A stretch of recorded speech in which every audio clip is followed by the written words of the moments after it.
ગુજરાતના માંજલપુર વિધાનસભાની પેટા ચૂંટણી માંજલપુરમાં ભાજપનો દબદબો યથાવત છે। ભાજપના ઉમેદવાર સતીશ પટેલની જીત નક્કી છે। રાઉન્ડ 15ના અંતે ભાજપ આગળ છે। ભાજપ 24,199 મતથી આગળ છે, તો રાઉન્ડ 15માં ભાજપને 43,431 મત મળ્યા। રાઉન્ડ 15માં કોંગ્રેસને 19,232 મત મળ્યા। તો નોટામાં પણ 15 રાઉન્ડ સુધીમાં 1,751 મત પડ્યા છે।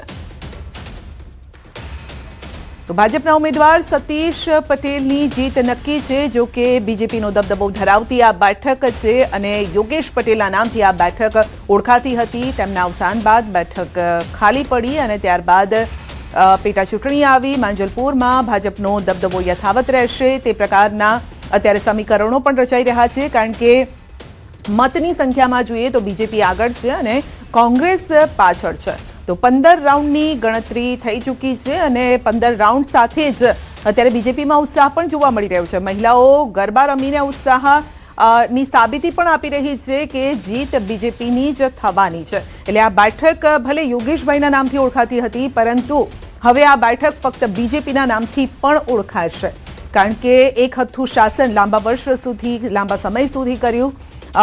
હાર્દિક સાથે જોડાઈ ગયા છે આપણી સાથે। જી હાર્દિક, બીજેપીની જીત નક્કી ગણાય છે? બિલકુલ થી બીજેપીની જીત નિશ્ચિત છે અને જશ્નનો માહોલ પણ જે છે તે અહીંયા જોવા મળી રહ્યો છે।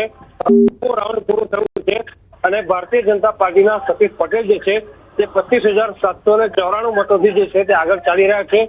ભારતીય જનતા પાર્ટી દ્વારા જે કાઉન્ટિંગ સેન્ટર છે તેની બહાર તમામ પ્રકારની તૈયારીઓ જે છે તે કરી દેવામાં આવી છે। જેવું 19મો રાઉન્ડ પૂરું થાય એટલે કે ફાઇનલ રિઝલ્ટ આવી જાય ત્યારબાદ જે છે માંજલપુર વિધાનસભા મત ક્ષેત્રની અંદર જે ભારતીય જનતા પાર્ટી છે તેમના દ્વારા જી, તો 16મા રાઉન્ડમાં આગળ છે, 19મા રાઉન્ડની રાહ જોવાઈ રહી છે। આપનો આભાર।